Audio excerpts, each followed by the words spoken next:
ఎన్నికల్లో ఇచ్చిన 6 గ్యారంటీలు విజయవంతంగా అమలు చేస్తున్నామని, ఆర్థికంగా ఎన్ని ఇబ్బందులున్నా ప్రజల సంక్షేమం గురించి కాంగ్రెస్ పార్టీ ఆలోచిస్తోందని పెద్దపల్లి ఎంపీ గడ్డం వంశీకృష్ణ అన్నారు. మంచిర్యాల జిల్లా కేంద్రంలోని ఎంపీ ఆఫీసులో పెద్దపల్లి ఎంపీ గడ్డం వంశీకృష్ణ మాట్లాడుతూ కాంగ్రెస్ ప్రభుత్వం విద్య, వైద్యం, ఉపాధిపై ఫోకస్ పెట్టిందని, మంచిర్యాల, పెద్దపల్లి జిల్లాలో ఇండస్ట్రీస్ తీసుకురావడానికి పార్లమెంట్లో మాట్లాడానని, మంచిర్యాలలో Vande Bharat express railway stop తీసుకురావడంతో ప్రయాణికుల ఇబ్బందులు తొలగిపోయాయని అన్నారు. మహాత్మాగాంధీ పేరు లేకుండా చేయాలనేది బీజేపీ పనిచేస్తుందన్నారు. కేంద్ర ప్రభుత్వం దూరాలోచనతో ముందుకు వెళ్తోంది. మందమర్రి లేదర్ పార్క్ ఏర్పాటు, మైనింగ్ యూనివర్సిటీ ఏర్పాటు కృషి చేస్తున్నాం. దేశంలో కళ్ల ముందే ఓటు చోరీ జరుగుతోంది. దీన్ని ప్రజల్లోకి తీసుకెళ్తున్నామని తెలిపారు. అయితే కాంగ్రెస్ పార్టీ గత 2 సంవత్సరాలుగా ఇచ్చిన మాట ప్రకారము ఏదైతే గ్యారంటీలు 6 గ్యారంటీలు ఏదైతే మేము ఎలక్షన్ అప్పుడు చెప్పినామో దాదాపు 8,000 కోట్ల రూపాయలు ఫ్రీ బస్కి కేటాయించడం జరిగింది. మళ్ళా 500 రూపాయల గ్యాస్ సిలిండర్కి దాదాపు 700 కోట్లు కేటాయించడం జరిగింది.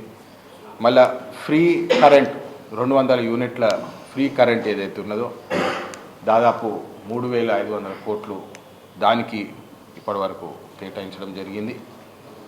మళ్ళీ మీ అందరికి తెలుసు, ఎన్ని కష్టాలైనా గతంలో కూడా రైతుల కోసము అండదండగా ఉండినది కాంగ్రెస్ పార్టీ. అప్పుడు నేషనల్ లెవెల్లో కూడా రైతుల కోసం మేము న్యాయం చేస్తామని చెప్పి ఏదైతే చేసినారో రుణమాఫీ, రైతు భరోసా, ఇంకా 2 లక్షల వరకు ఏదైతే ఫామ్ లోన్ వేవర్ ఉండేనో దాదాపు 20,000 కోట్ల పైగా దానికి కేటాయించడం జరిగింది.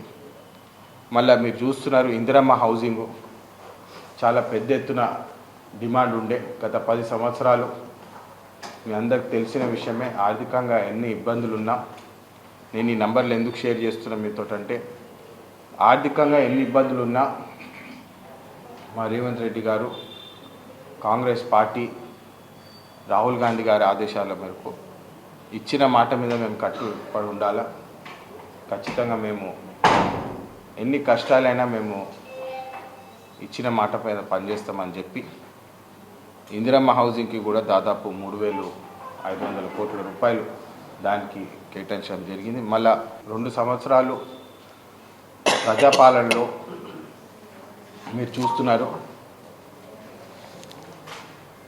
సన్న బియ్యం కూడా ఏదైతే అనౌన్స్ చేసిందో ప్రభుత్వం, చాలా మంచి స్పందన ఉన్నది. నేను కూడా ఆన్ గ్రౌండ్ పోయి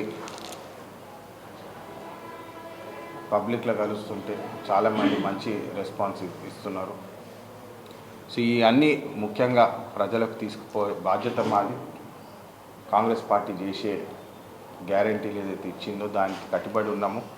మరి ఇప్పుడే చెప్పినట్టు పెన్షన్ విషయంలో చాలామంది పెన్షన్ గురించి కూడా అడగడం జరిగింది.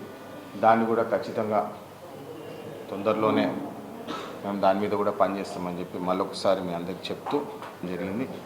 ముఖ్యంగా సింగరేణి పెన్షన్ విషయంలో కూడా రిటైర్డ్ కార్మికులకు పెన్షన్ పెంచాలా అని చెప్పి లాస్ట్ టైం మాట్లాడినప్పుడు వారు 20 రూపాయలు టన్ను చొప్పున వాళ్ళు సిఎంపిఎఫ్కి కేటాయించాలని చెప్పి